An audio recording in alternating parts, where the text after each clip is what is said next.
Hello everyone, welcome back to our another video. আশা করি আপনারা সকলেই ভালো আছেন। তারা পাবেন মগর ভাতা, অন্যরা কি টিসিবির ট্র্যাকের লাইনে দাঁড়াবে? প্রথম আলো একটি প্রতিবেদনে এই বিষয়ে কি আলোচনা করেছে, চলুন দেখা যাক। তো এখানে দেখুন, তারা বলছে সব সরকারি কর্মকর্তা কর্মচারীদের মগ্র ভাতা দেওয়ার সিদ্ধান্ত নিয়েছে অন্তর্বর্তী সরকার। এখন সরকারি ব্যক্তিবর্গের বাইরের মানুষদের কি হবে? মগ্র মানে বড় উপহার, মহা প্লাস অগ্র ইকুয়াল টু মগ্র। দ্রব্যমূল্যের ঊর্ধ্বগতির জন্য রাষ্ট্রবেতনের সঙ্গে অতিরিক্ত যে ভাতা প্রদান করে তা মগ্র ভাতা নামে পরিচিত। গত রোববার সাংবাদিকদের সঙ্গে আলাপকালে এ তথ্য জানান জনপ্রশাসন মন্ত্রণালয়ের সিনিয়র সচিব মোহাম্মদ মোখলেসুর রহমান। তার ভাষ্য হলো, একটি পে কমিশন গঠন সময় সাপেক্ষ বিষয়, তাই সরকার সিদ্ধান্ত নিয়েছে সর্বস্তরের কর্মচারীদের মগ্র ভাতা দেওয়া হবে। কর্মরতদের পাশাপাশি অবসরে যাওয়া কর্মকর্তা কর্মচারীদেরও এবার মগ্র ভাতার সুবিধা পাবেন।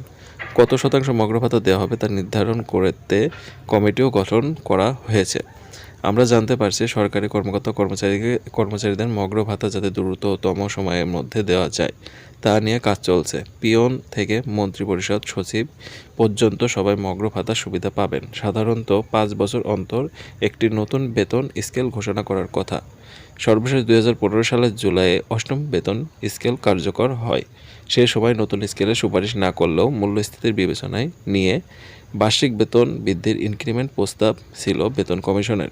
2023 সালের জুলাইয়ের আগ পর্যন্ত প্রতি বছর সরকারি কর্মকর্তা কর্মচারীরা 5% হারে ইনক্রিমেন্ট পান। এটাতে অনেকে নির্বাচনী বছরে সরকারি কর্মীদের জন্য বিশেষ প্রণোদনা হিসেবে উল্লেখ করেছেন। তবে 2024 সালে ইনক্রিমেন্ট দেওয়া হয়নি।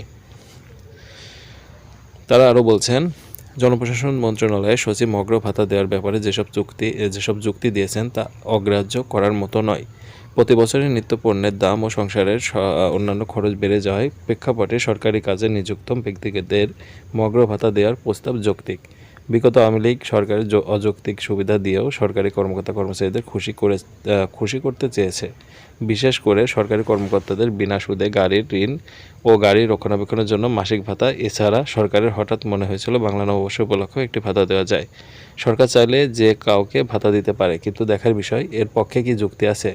তাদের জানা উচিত সরকারি কর্মকর্তাদের ভাতা দিলেই বাংলা নববর্ষ মর্যাদা পায় না।